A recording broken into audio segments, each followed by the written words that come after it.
you can match up the audio and the video. That's what the YouTube says. Okay, guys, episode 10 of the we need Is there a name to it? We need a recoin. It was BizFit, but I'm not feeling that this year. There was something last night that I was like, oh, that's what I want to call it. Then I looked up the abbreviation. I'm like, I don't know if people are really going to get that. I forgot what it was.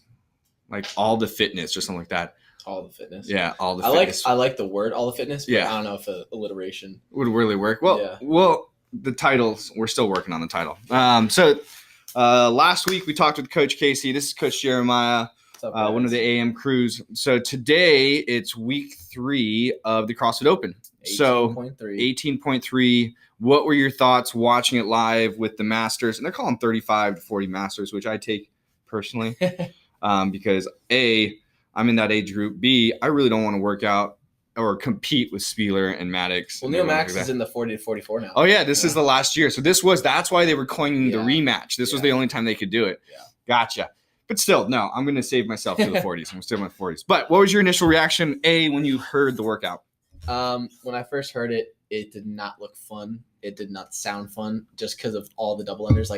How about pre-double unders? So when he was just laying out like overhead squat, muscle ups, I was just like, I was like, oh, this is going to be fun, right? Yeah. Just 20 and 12 and overhead squats are a jam. Dumbbell snatches I can get through. Muscle ups, I'll break them up, but I mean, I've been working on it, so yeah. But then when he said, we're going to sandwich 800 double unders between everything. Everyone just went like, okay, so what are you doing next week? Yeah. Right? That's pretty much it. So this might be one that I only attempt one time, actually. You know what? Just based on volume alone, I would only do it one time because you're really going to get into that overuse injury of the shoulders, especially because of muscle ups and snatches and overhead and double unders. That's all shoulder, right? Yeah. And plus, we still have handstand push-ups we haven't seen. We have pull-ups we haven't seen, thrusters. Probably barbell snatches too. Yeah, so this is probably one of those where you do really want to do one and done. I mean, unless, and we're going to go into this in a second as far as like, hey, like what's the Ohana, the community want to do as far as scaling, or maybe people doing RX for the first time. But this is one of those that the only reason I would say give it another try would be like an intermediate athlete that is like getting to their first bar muscle up or first ring muscle up. Yeah. And they had like 8 minutes to do that, right? It's like, okay, well, guess what? You can rest and do that again tomorrow or something like that. Yeah. But for our like intermediates who have all the skill sets to use and apply them in a workout to test, this is going to be a lot of volume, man. Yeah, it's a lot. It's definitely going to take wear and tear on your rear delts because of the double unders. Your calves are going to be blown out. One thing that I heard Neil Max talk about when Travis Williams and Bethany Shadburn were going, he was saying put a mat under the bar and under the rings, so when you land, it's not a huge shock. That's smart to your calves. That is smart. Because he said when he dropped down, he definitely felt it in his calves. Yeah, and those guys are like 185, 195 coming off a rig over and over and over again. Yeah. So, no, any kind of shortcut or hack that you can do that's within the means of the sport, of course, you definitely want to do. So definitely absorbing the shock would be good. So let's go over advice for the community here in Orange County, more specifically Irvine. If I'm a beginner what's the beginning scaling? Do you know what the beginner scaling is? Beginner scaling is the overhead squat is just with the bar. Okay. It's chin over bar pull-ups. Okay. And then single unders. Okay. Yeah. So doable, right? Yeah, definitely doable. Yeah. I would even go as far as say for beginners who lack the range of motion overhead, we can definitely do a goblet squat or a front rack squat. Yeah. Because I think the stimulus is a squat first and overhead second. Yeah. When it comes to beginners, like for the advanced people, it's supposed to be an overhead movement. Yeah. So it's supposed to get your shoulders a little bit. Are they doubling up on the volume for the double unders? Like traditionally it's like 2x or 3x, or is it just 200 singles? I believe it's just 200 singles, right? I think it's 200 singles. I think that's probably going to be doable for most of the athletes in here to get through the workout. Yeah. Right? Yeah. If anything, you're not going to see a lot of athletes tripping up on singles. If they do, it's probably going to be due to fatigue for beginners, right? Definitely. They're probably going to be tired. Yeah. Same thing with the squats. And as always, think of like chewable bites on volume, not so much as like I'm going to try to go through 100 straight or 200 straight. Next thing you know, you're doing like sets of 10. Yeah. So going into kind of your arena, what would the words of advice for the intermediate, the veteran, advanced guys in here who have the movements, right? So the difference between like intermediates, maybe they're not as polished, maybe their work capacity is not so much up there, but they're definitely doable. Where the advanced guys are really going into how do I pace in game the workout. So what would you say for intermediates? For intermediate / kind of more advanced, I'd say don't be afraid to break up the movements that aren't the double unders. So if you're going muscle ups, don't go to complete failure. Go like 5-4-3 or like sets of 3. For the overhead squats, for the snatches, overhead squats, I think you should try to go unbroken just because that's kind of the only quad stimulus that you're going to get. But as far as like dumbbell snatches, don't be afraid to break them up because say someone goes unbroken as opposed to someone who breaks up like 10 and 10, you're only going to lose about 10 seconds as opposed to if you take your time and break up the double unders, you can lose a lot of reps there. That can get sloppy real fast. So I'd say be more controlled, catch your breath for the double unders because the big thing is double unders or singles. Try to go as long as you can there. And the big thing that helps me, what I do is I don't try to count all the way to 100.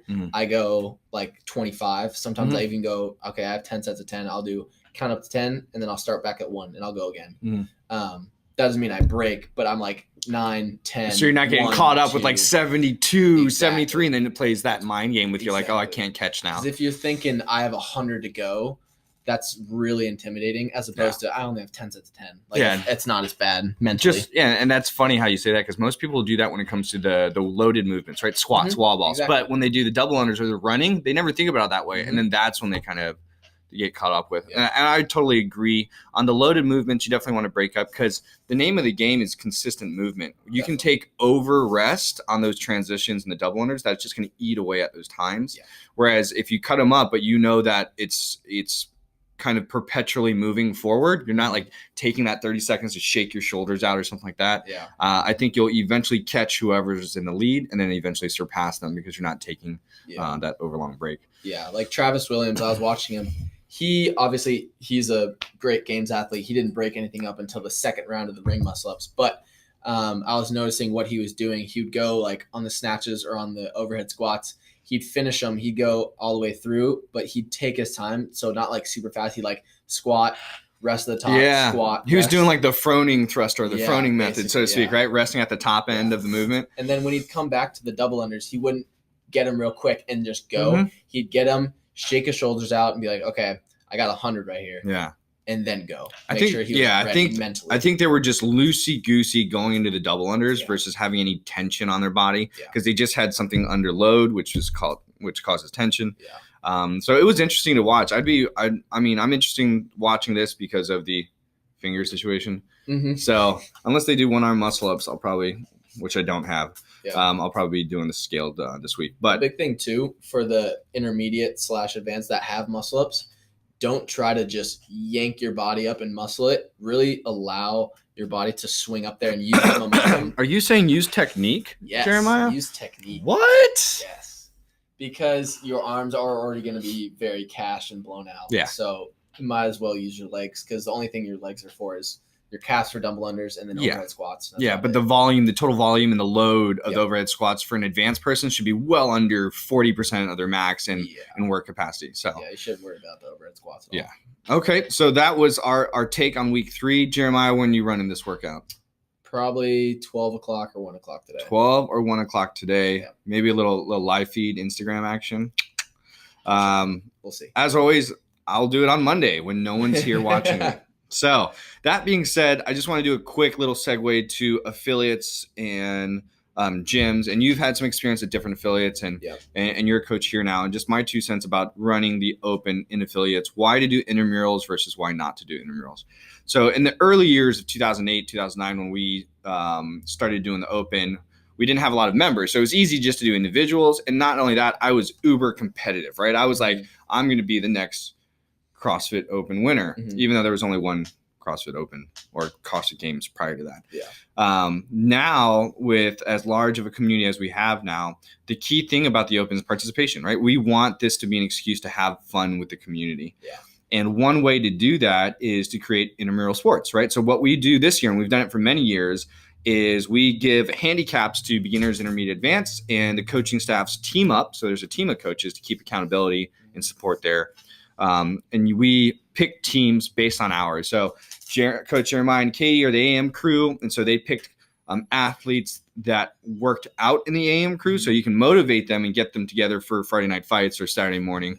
And you can push them to see, because sometimes there are athletes that you know really well. Exactly. You can read their body language. You're like, okay, they're not going hard enough. I know they can go faster. And that's why we do intramurals, and that's why we put athletes on a coaching team that the coaches actually coach them, right? Yep. So you know them best. Now, there are going to be a couple floaters and stragglers that we kind of fit in at the end, but usually we try to do that with the veteran OG CrossFitters who've been here for like 10 years and they don't mind jumping time because all the coaches know them by now. They know their body. We don't need to really worry about motivation. But one of the cool things about that is the turnout is always 10x what it used to be. Oh, yeah. Because what happens is if I'm an individual and I've got work this day or it's a long day, I'll come up with excuses not to show up. But if I'm on Jeremiah's team and we are 4 points out from the lead, I'm going to show up Saturday and do my best. Yeah. Right. So that's why you should do intramurals. It also, it's rooted in that foundation of community too, right? You want to be part of a team. Even though you might have advanced intermediates, they're probably going to be doing .com open anyways, right? So they'll be able to see where they are. But if they're true members of the team, if they're the roots of the community, then they'll be totally cool doing it as an intramural sport. Yeah. Plus, this year for our intramural sports overall winner, little Korean barbecue action at the end, name on the trophy. It's close. I think your team's in the lead right now. Yeah, yeah. I wouldn't say dark horse, but we're pretty stacked. I was gonna say it's not dark horse when you're stacked, right? No, you have a strong team. I'm not complaining. Exactly. So, best of luck to you for the next 2 weeks. Thank you. Hopefully, me dropping down to scaled actually wins our team some points. But that is it. Any leaving points? 11:53. We did good, man. Yeah, it wasn't bad. That was good, right? Okay. Same bat time, same bat channel next week. Sweet. Okay, guys. See you in class.